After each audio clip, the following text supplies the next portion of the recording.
Malam, hari ini saya akan lanjut menjelaskan tentang forecast berdasarkan metode khusus. Yang pertama, analisis industri.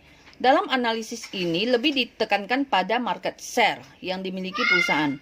Jadi analisis ini menghubungkan potensi penjualan perusahaan dengan industri pada umumnya, yaitu volume dan posisi dalam persaingan.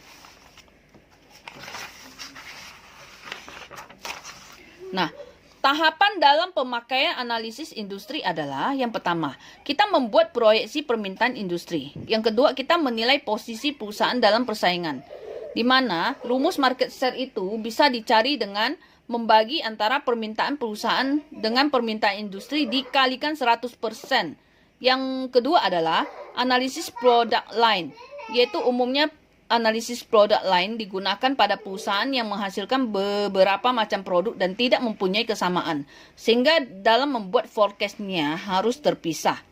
Yang ketiga, analisis penggunaan akhir, yaitu bagi perusahaan yang menghasilkan produk setengah jadi, masih memerlukan proses lebih lanjut menjadi produk jadi dan siap untuk dikonsumsi.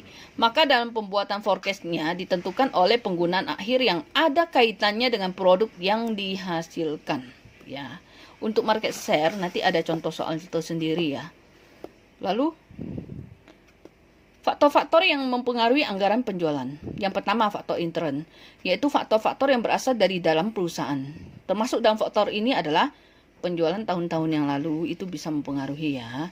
Lalu kebijaksanaan perusahaan yang berhubungan dengan masalah penjualan, kapasitas produksi dan kemungkinan perluasannya, tenaga kerja yang dimiliki itu mempengaruhi juga, modal yang tersedia, fasilitas-fasilitas lain. Yang kedua, faktor ekstern, yaitu faktor yang berasal dari luar perusahaan. Nah, yang termasuk dalam faktor ini adalah pertama, keadaan persaingan di pasar itu bagaimana? Apakah monopoli kah, bebas kah gitu? Posisi perusahaan dalam persaingan, apakah sebagai pendatang baru atau sebagai pemimpin pasar? Tingkat pertumbuhan penduduknya bagaimana? Apakah naik atau turun gitu? Tingkat penghasilan masyarakat bagaimana? Apakah memiliki daya beli atau tidak itu? Elastisitas permintaan terhadap harga barang yang dihasilkan perusahaan. Agama, adat istiadat dan kebiasaan masyarakat itu gimana? Itu mempengaruhi juga. Kebijaksanaan pemerintah bagaimana? Keadaan perekonomian nasional atau internasional bagaimana?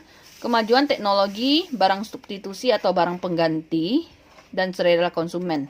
Kalau barang substitusi itu misalnya fungsi nasi bisa digantikan oleh jagung dan sebagainya ya. Oke, itu beberapa faktor-faktor yang mempengaruhi anggaran penjualan. Oke. Demikian disampaikan. Terima kasih dan selamat malam.